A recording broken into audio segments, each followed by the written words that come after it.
이번 시간은 회계원리 다음 과정, 중급회계 또는 재무회계 과정입니다.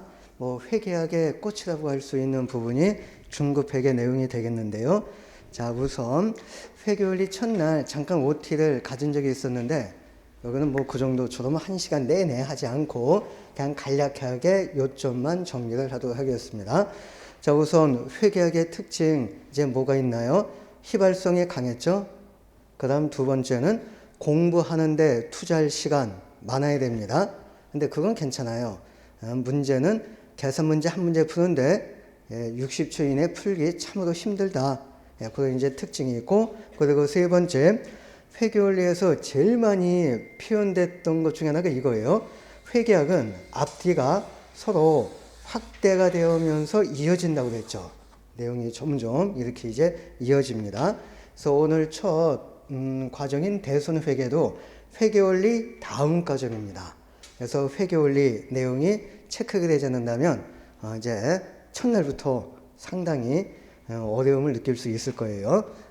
회계원리 공부하셨다, 그렇게 이제 긍정적으로 생각을 하도록 하겠습니다. 자, 그리고 네 번째 특징은 우리네 시험은 2차는 출제되지 않습니다. 1차에서만 출제가 되겠죠. 그래서 물론 과정도 중요하지만은 1차는 답만 맞으면 됩니다. 결과가 중요하다. 그거 무시 못할 내용이에요. 이건 나중에 아마 객관식 가보시면은 진짜 과정보다도 결과가 더 중요하다는 이제 느끼실 겁니다. 자, 그 다음에 이제 두 번째 소개해 드린 내용은 공부 방법이 되겠는데요.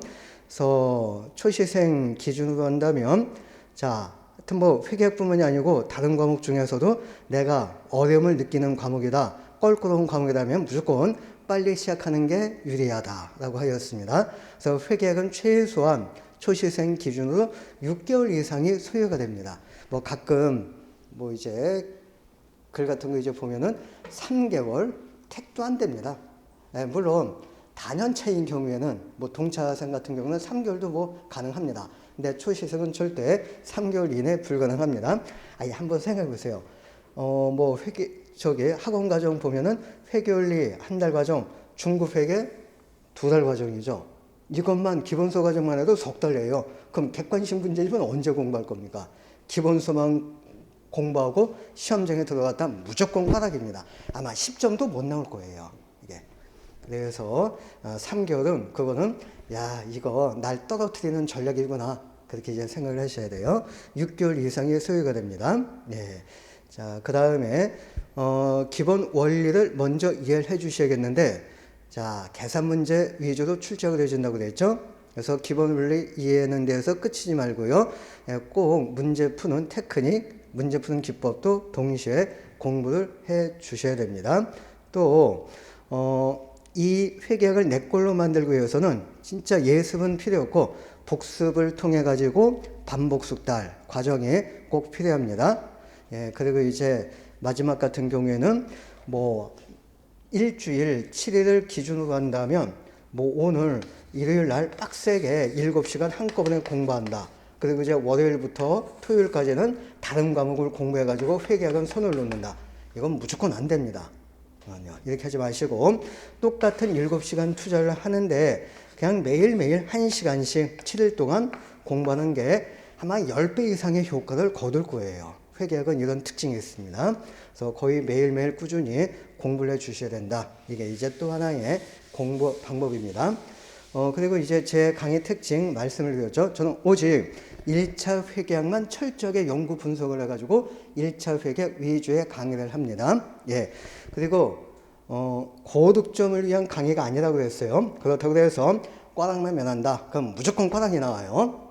그래서 저는 50점대, 60점대 목표로 하고 있습니다. 이렇게 해줘야지만이 꽈락을 넘겨가지고 네 과목 모두 평균 60점 이상을 확보를 할 수가 있습니다. 이제 가끔 내세법 같은 경우 고득점 과목 중 하나가 되어지는데, 이게 웬일인지 어느 해는 예상 밖으로 내세법이 어렵게 출제가 되는 경우가 있어요. 그러면 60점 이상을 못 넘길 수 있어요. 그러니까 50점대, 60점대 회계학을 그렇게 이제 목표로 해줘야지만이 전체 60점 이상 무난하게 점수를 확보를 할 수 있게 되겠습니다. 자, 그리고 제가 강의하는 내용 중 이거는 제끼고 강의합니다. 출제 난이도가 극히 저조하는데, 출제 빈도가 저조한데 난이도는 높은 것들도 있어요. 이런 것들은 공부할 필요가 없습니다. 오히려 이런 거 공부하면은 고득점이 안 나와요. 이런 거 이제 공부하려면은 시간 투자 많이 해야 되겠고, 또 이런 것들은 한 문제 푸는데 절대 60초 이내 못 풉니다. 만약에 이제 3분 만에 한 문제 푼다. 저는 이렇게 하지 않고요. 3분 투자해서 쉬운 것들 3문제 더 풀 겁니다. 이게 이제 득점상 유리한 전략이 되겠죠. 그래서 출제 빈도가 낮은데 난이도가 높은 거, 이런 것들은 다 책에도 제꼈고, 그 다음에 강의도 하지 않습니다. 네, 가끔 난이도가 높은 걸 다 제끼려고 하시는 그런 이제 좀 잘못된 생각을 하고 있습니다. 난이도가 높은데 출제 빈도도 높은 게 있어요. 이건 무조건 공부를 해줘야 돼요. 그리고 거의 대부분이 이런 유형의 문제에서 많이 출제가 되고 있습니다.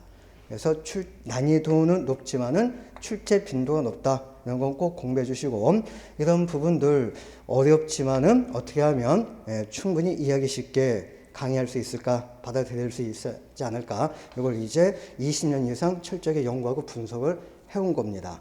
그래서 이건 꼭 공부를 해 주시길 바라겠습니다. 예.